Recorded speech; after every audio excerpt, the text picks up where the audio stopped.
Hi, it's Amanda from LHL, and today I want to talk to you about what's in your trash can. So in reality, I'm going to share with you what's in my trash can and how I went about being more environmentally friendly. So this is my personal approach to becoming more earth conscious, if you will.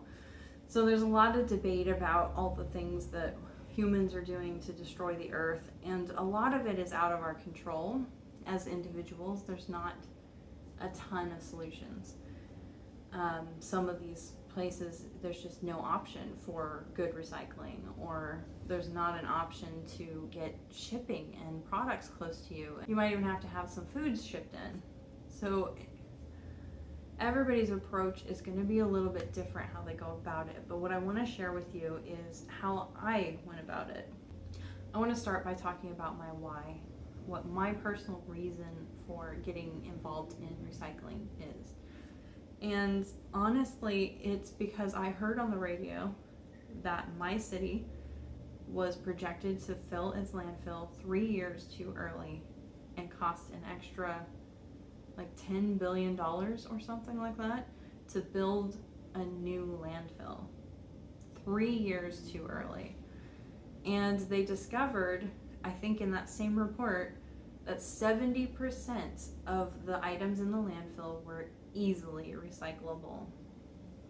And that just pissed me off, frankly. Is that not a lot of money? A lot of money to be burying our trash with. Not to mention the impact of landfills as a whole, but some of this stuff will, as far as we know, never decay. That just pissed me off. So there's my why to start getting involved in recycling, and the city actually eventually forced people to recycle cardboard boxes, essentially from Amazon. So not to naysay Amazon, they provide a nice service, but the impact of shipping all of that stuff individually is a lot of cardboard, a ton of cardboard. And lots of businesses need cardboard too. And so we had lots of boxes, and so they mandated that all shipping boxes had to be broken down, flattened, and recycled.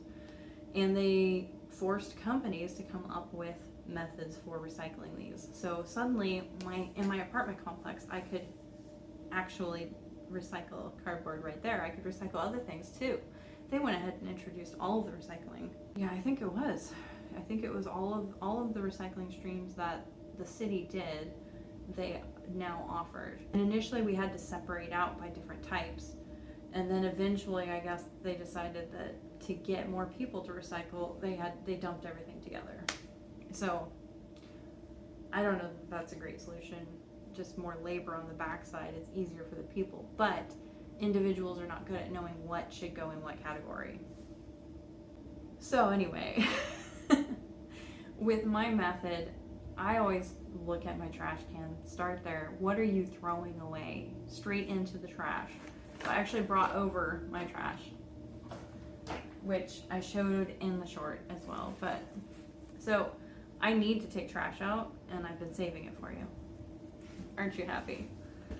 So I start with just trash. So I have recycling now, but I didn't initially recycle anything. So I looked in my trash can, and right now, ignore the brands, I have tons of napkins and fast food things. It's basically all fast food stuff because they get greasy and oily, and those products can't be recycled anymore. So yeah, it's chip containers. I do have like packaging from Quick Steak packaging. So there's food packaging. Oh, when I did this in the beginning, I had a lot of plastics that I was throwing away. So I had been buying individually packaged meals that have like the film on top of a plastic container. Turns out the plastic containers were easily recyclable. I had fast food cups, those were easily recyclable. So I just started shifting those into the recycling. That changed nothing in my life, except that I now had to rinse something and put it in a different bin and make a different trip to a garage like a block down. It wasn't very far. So that led to essentially this, where here's my wet recycling container that is hooked onto the inside of the door, and I rinse out containers. We got drink containers, there's foods containers. I think this was like a crackers thing. We've got soda cans, so anything that can be recycled but is a food container, I rinse it and then just throw it in here and let it dry out in here. And then I have another one where I put the cardboard and things that don't need rinsed. But something to note about, let's take the, I wish I could do this without showing any labeling, but take the fast food burger joint containers. There is grease on everything, and with that food grease you can't recycle it. And I think a lot of that comes down to the fact that cockroaches can still be drawn to the cardboard. If the oil goes into the process, it ends up in the end product and draws bugs still. So you can't really get that oil out of the product. So therefore, if you bought, I have some down in there, Jimmy John's or a sandwich place, the sandwich doesn't usually leak into the bag. You could recycle the bag, and the wrapping around it you'd have to throw away because it's wax lined and they can't separate wax from paper either. And the same is true for labeling paper and sticky notes. As far as I know, I think you still can't recycle sticky notes. So the options you have to address these, figure out which ones are your biggest streams that you produce, and then do some research, like what can you recycle and just recycle it, fixes it, or what can you reduce. So you have the option to recycle it, to cut back, to look for a zero waste option. Like if you go into the restaurant, then you're not creating all this packaging for your fast food. You can eat it there, and it's usually there might be a piece of paper that's going to end up getting thrown away, but you could eat it at a sit-down restaurant where it's on a plate and the plate doesn't get thrown away. So there's zero waste options there. The other option is to better utilize what you are throwing away. So if you have food waste, for instance, there's a lot you can do to better use your food. That might mean shifting things to a freezer sooner. That might mean that you go shopping more frequently with fewer items, purchase fewer items. And it might just mean that you need to meal plan. And there's lots of solutions there too. Again, we'll just go ahead and plug Frugal Fit Mom's channel in there, and feel free to check her out. She's got tons of tips on saving money on groceries. She's not really zero waste per se, but definitely ways of utilizing your food better. So check that channel out for that. In some cases, fast food places might let you have a recyclable option, like maybe there's plasticware that you can use. If you're going to eat at home, use your own silverware if you can. Use your own napkins, reusable napkins, or a quick solution. Do that kind of thing wherever you can. I know sometimes you can't stop them from putting the plastic in there, you can't stop them from putting the straws in there, but save those, donate them to little pantries or food banks or wherever you can so that they still get used. But wherever you can reduce, go ahead and try to reduce. The other thing is with like soda bottles, water bottles. So I have quite a few water bottles right now. I have lemonade bottles.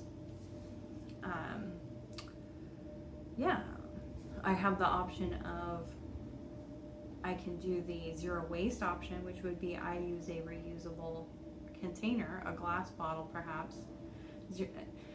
I don't know that you can quite call that zero waste. A lot of them are just really close to zero waste.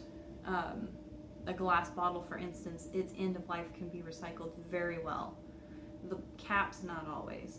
So that topper kind of depends, but the bottle itself is a very good option because you can reuse it through the whole life of the glass, which should be very long, unless you drop it. It should be very long. And then at the end it gets recycled. So that's one of the best options. So you can do this with your food containers. You can make your own meals and prep them into plastic, BPA free, that kind of thing. Long life plastic. You don't want to do the reusable or the throw it away stuff, right?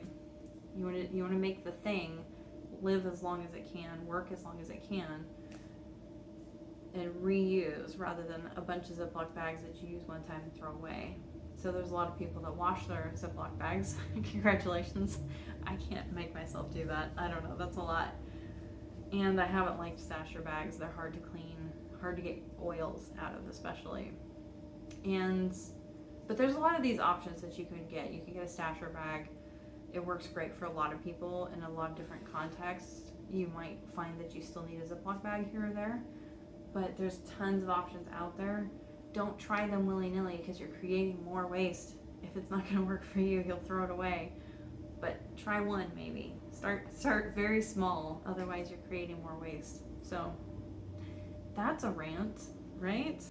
But that's how I go about reducing my waste streams. So if you find paper products in there, easily recyclable stuff. You find the plastic shipping bags, not so much.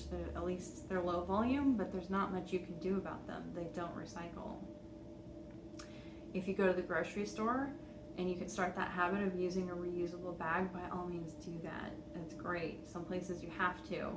But if you are the kind of person who forgets your bags, try to go with paper, because paper you can recycle. On top of that, you can use it for recycling shredded paper. So in my system, they want us to put shredded paper into the paper bag, fold and staple the paper bag closed. And that's how we recycle shredded paper. And so that is a great option to take the paper bag instead of the plastic. However, if you could do the reusable bag, do that. But don't just keep buying reusable bags that you're never going to use or theoretically going to use for other things, because that's creating more waste. I did not intend this to be a lecture, I swear. So I like Shellbizzle's channel, and I'll link that below. She has a lot of mostly kind suggestions for people at various levels of extremeness on environmentally friendly products. And so you can find solutions for you that work. You can try things, they might not work for you, but there's a lot of options out there. And I've got some more zero-free options coming up soon that I tried and I can tell you my feedback on. All right, thank you. And feel free to check out, and I'd love it if you subscribe and follow me. Thank you very much. Bye.